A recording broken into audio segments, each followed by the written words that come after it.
दापोली तालुक्यातील पंचनदी धरणाच्या पाण्यावर अनेक गावे अवलंबून असून गेली अनेक वर्ष धरणातील गाळ काढण्यात आलेला नाही।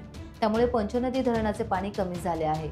अजून पावसाला महिनाभर अवधी आहे आणि धरणाचं पाणी कमी झालंय। यंदा तरी पावसाळ्यापूर्वी गाळ काढणार का असा प्रश्न आता जनतेतून उपस्थित केला जातो।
टाइम्स डिजिटलला लाईक करा, सबस्क्राइब करा, शेअर करा आणि बेल आयकॉन दाबायला विसरू नका।